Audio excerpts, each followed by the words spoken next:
Hey guys, welcome back to Beardchanics Garage. In today's episode, we are going to show you how to change the brake pads on a Mini Countryman. We'll let you know everything you need to know and put a link in the description to everything you need to get the job done.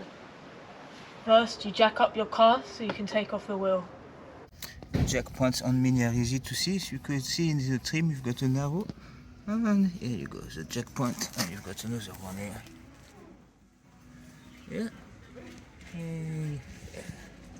Okay, so now you've got those little thing here, with a couple of covers.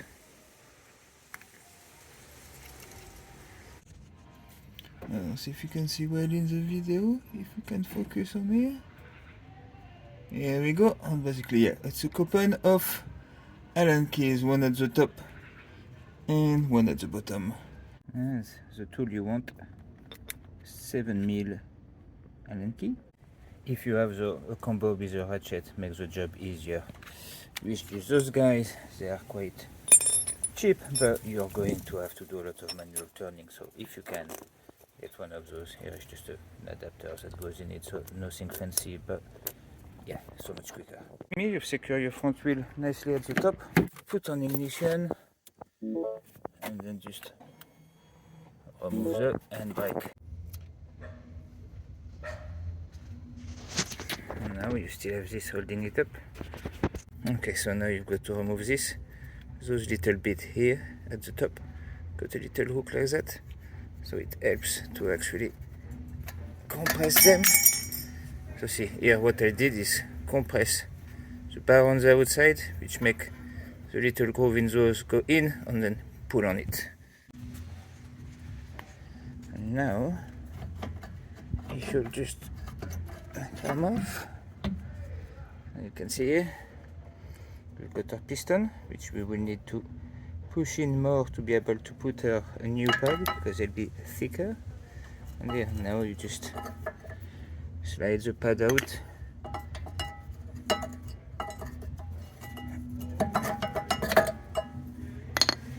Here we go. If you want for comparison, that's the one we just took off the car. That's the new one. So as you can see, when your warning light come on, you still have some meat on there. You know, you don't have to stress too much because the warning light come on. On this car, the warning light is red as well. On a lot of cars, this will just be an orange kind of, you know, red kind of amp, you can drive the car. But yeah, actually went to France and back. And see, there is still some meat on there. Anyway, let's compress that spring. So, that piston at the rear, it's actually a screw in. You can't just push it like you would do the front. So all it does is basically, you've got a screw mechanism. So what we want to do, you've got special tool you can buy for that. There's a couple. One is a square that basically kind of lock into that, and you can use hand tool. There's another one that's kind of a plate and can compress and turn. That way you can use for front and back. But if not, you can always go that way.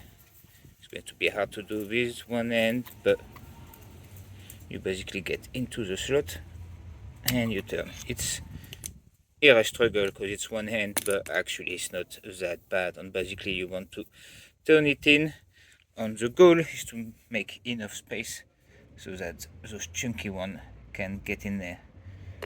And then there is no adjusting to do. We will just reassemble, and then we put the handbrake on, put the handbrake off, and it auto calibrate.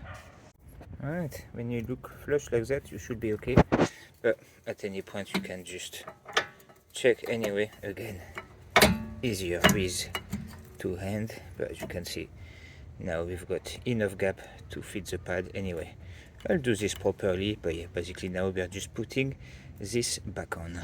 What you can do before putting all the bolts back on, line them up okay, and then we can put this on.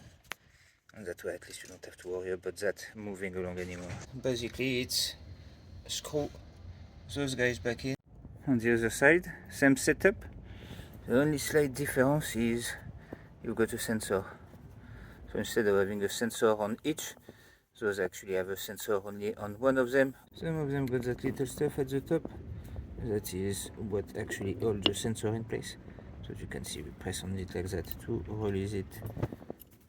Anyway, then it goes back. There we go. So here on that side of the sensor, you basically got it here. It's a bit tricky, but yeah, squeeze it and take it out. So if you need to replace the sensor, you can actually just insert it from this, squeeze it in there. You don't have to take everything out. In case, like me, you did not have a spare one and you did the bad job and you had to do it later. Yeah, look at that. Beautiful. Now we just need to plug it back in. One there, go back behind, plugged into here. Nice and easy. Very straightforward, the back. Don't forget to put your little covers back on those little knobs there. Up. One. And the two. Now you just push it once, push it twice, and it's all adjusted. I'll put it back on because the car ain't going anywhere. Alright, so next we actually need to reset. Oops, missed the button. So put ignition on. As you're going to see, we still get the error message. There we go. Here and here. So now we need to reset it.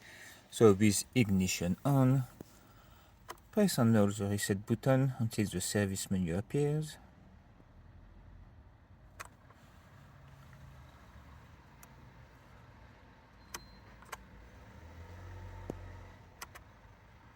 You can see we've got multiple ones. You can press and hold this one. Press and hold again. Reset in progress.